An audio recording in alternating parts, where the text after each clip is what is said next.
নমস্কার, তোমাদের চ্যানেলে আরও একটা নতুন ভিডিও চলে এসেছি। আজকে যেমন কি প্রতিবেদন দেখতে পাচ্ছেন, ব্রেকিং নিউজ, শিক্ষকদের পর এবার চাকরি বাতিল হতে চলেছে সিভিকদের। এই মুহূর্তে সবচেয়ে কড়া নির্দেশিকা আদালতের। তো কি বলা হচ্ছে এবং সিভিকদের কি সত্যি, সিভিক দাদা ভাইদের কি চাকরি চলে যাচ্ছে?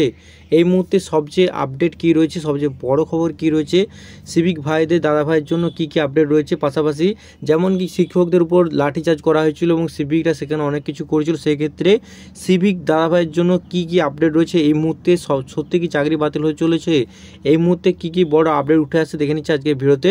তো চলুন বিস্তারিত আজকের ভিডিওতে আলোচনা করা যাক যে কী কী সিভিক ভলেন্টিয়ারদের উপর কী কী আপডেট উঠে আসছে, সবচেয়ে বড় এই মুহূর্তে কী কী খবর রয়েছে। তো চলুন বিস্তারিত আলোচনা করা যাক। তো যেমন কি দেখতে পাচ্ছেন, সিভিকদের নিয়ে আজকের এই প্রতিবেদনে কী বলা হচ্ছে এবার আমরা দেখে নিচ্ছি। এবার সিভিকদের পালা, রাজ্যের কাছে কি কি জানতে চাইলে সুপ্রিম কোর্ট। তাহলে কি ঘটতে চলে সিভিক ভলেন্টিয়ারদের সাথে? পশ্চিমবঙ্গের সিভিক ভলেন্টিয়ারদের কাজে তথা আচরণে পশ্চিমবঙ্গের জনতা মোটেও খুশি হয়নি এবং এই যে আচরণ করা হয়েছিল, সিভিক ভলেন্টিয়ার যে আচরণগুলো করেছেন সেগুলো সত্যিই খুব খারাপ। এরপর গত কয়েকদিন চাকরি হারানো প্রায় 26,000 শিক্ষকদের উপর লাঠিচার্জের বা বিস্তারিত অনেক ঘটনায় ঘটে গেছে, যেগুলো করেছেন যে জনতা, যেমন কি সেখানে শিক্ষকদের সঙ্গে ছিলেন সেই সময় শিক্ষকদের উপর লাঠিচার্জ করেছেন এবং সিভিক ভলেন্টিয়ার্সরা তাদের উপর অত্যাচার করেছেন। সেক্ষেত্রে এই ঘটনা ক্ষুব্ধ হয়েছে জনতাকে। রাজ্য সরকারকে হলফনামায় উল্লেখ করতে হবে। কি কি উল্লেখ করতে হবে? এক হচ্ছে রাজ্যের ঠিক কোন বৈধ অধিকার প্রয়োগ করা হয়েছে সিভিক ভলেন্টিয়ার নিয়োগ করার সময়, এই সিভিক ভলেন্টিয়ার নিয়োগ প্রক্রিয়া ঠিক কী, এবং তারপরে 3 নম্বর কী করতে হবে, সিভিক ভলেন্টিয়ারদের নিয়োগের যোগ্যতা মান কী থাকা দরকার। এরপরে কী করতে হবে 4 নম্বর, সিভিক ভলেন্টিয়ারদের নিয়োগের আগে উক্ত ব্যক্তির কোন কোন জিনিস খতিয়ে দেখা হয়, যেমন কি চাকরি পাওয়ার ক্ষেত্রে বিভিন্ন তথ্য ডকুমেন্টস যাচাই বাছাই করা হয়। সেক্ষেত্রে সিভিকদের যখন নিয়োগ করা হয়েছিল তখন কি কি বিষয়গুলি খতিয়ে দেখা হয়েছিল। 5 নম্বর কি দেখতে হবে, সিভিক ভলেন্টিয়ারদের কোন কোন প্রতিষ্ঠানে নিয়োগ করা হয়। 6 নম্বরে সিভিক দৈনিক বা মাসিক হিসেবে কিভাবে বেতন দেওয়া হয় উল্লেখ করতে হবে সিভিক ভলেন্টিয়ারদের নিয়োগের বিস্তারিত প্রক্রিয়া। 8 নম্বর, সিভিক ভলেন্টিয়ারদের স্কুল এবং হাসপাতালের মতো স্পর্শকাতর স্থানে কেন নিয়োগ করা হয় এবং তা অত্যন্ত ঝুঁকিপূর্ণ কিনা। 9 নম্বরে জানাতে হবে কোনো সিভিক ভলেন্টিয়ার অপরাধের তদন্তমূলক তারা কোনোভাবে যুক্ত কিনা। আসলে কি এই সিভিক ভলেন্টিয়ার, আমরা প্রথমে দেখে নেব যে সিভিক ভলেন্টিয়ারটা কি। 26শে সেপ্টেম্বর 2011 সালে মাননীয় মুখ্যমন্ত্রী মমতা বন্দ্যোপাধ্যায় গ্রাম পুলিশ বা ভিলেজ পুলিশ নিয়োগের জন্য থানাগুলির কাছ থেকে প্রপোজাল চেয়েছিল পাঠানোর ব্যবস্থা করেছিলেন। থানাগুলি প্রায় 1,30,000 প্রপোজাল দেয় এবং সেই সূত্র অনুযায়ী নিয়োগের ক্ষেত্রে যে সমস্ত যোগ্যতাগুলি দেখানো হয়েছিল, অর্থাৎ সিভিক ভলেন্টিয়ার যখন নিয়োগ প্রক্রিয়া শুরু হয়েছিল তখন তাদের কী যোগ্যতা দেখা হয়েছিল দেখে নিচ্ছি। প্রথমেই ন্যূনতম 10 পাস, যা কমিয়ে পরবর্তীতে 8 পাস করানো হয়েছিল, যে 8 পাস যোগ্যতায় আপনারা আবেদন করতে পারেন। বয়স সীমা 20 বছর থেকে শুরু হয়েছিল। 3 নম্বর কি সংশ্লিষ্ট থানায় স্থায়ী বাসিন্দা থাকতে হবে এবং 4 নম্বর যার কোনো পুলিশ রেকর্ড নেই। এছাড়া কেন তেমন কোনো যোগ্যতা চাওয়া হয়নি। অনেকে প্রশ্ন করতে পারে যে সিভিক ভলেন্টিয়ারদের এই থেকে বেশি কিছু তথ্য কেন চাওয়া হয়নি, সেই জন্য এর বিস্তারিত কিছু বলা হয়নি। কি সত্যিই পক্ষপাতিত্ব হয়েছিল?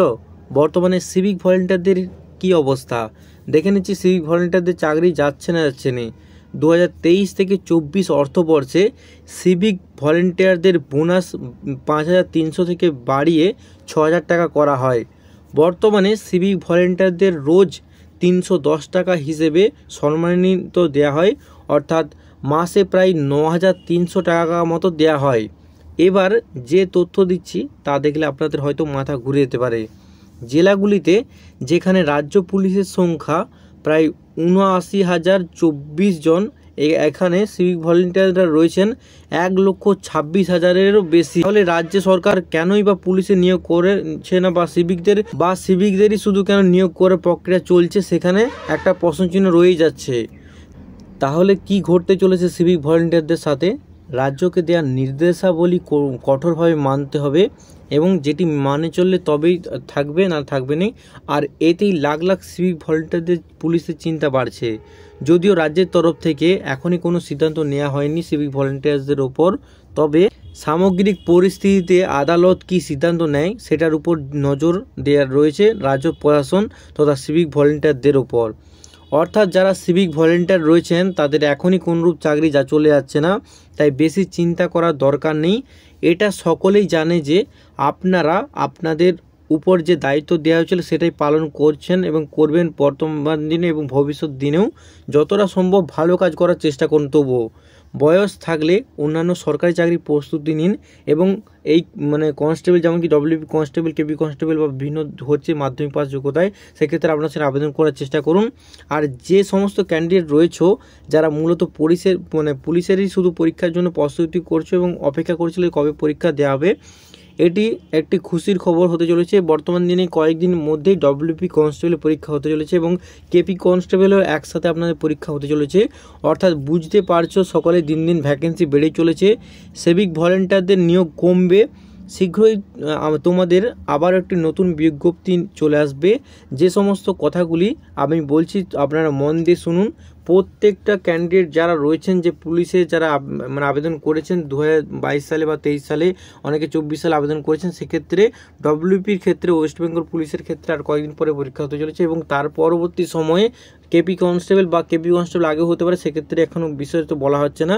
মোটামুটি প্রত্যেকটা যে সকল ক্যান্ডিডেট রয়েছে সকলে কঠোর পরিশ্রম করুন এবং কয়েকদিনের মধ্যে প্রত্যেকটা পরপর পরীক্ষা হতে চলেছে এবং প্রত্যেকে পরীক্ষাটা ভালোভাবে দেওয়ার চেষ্টা করুন, কারণ প্রস্তুতি এখন থেকে না নিলে আপনারা নিতে পারবেন না।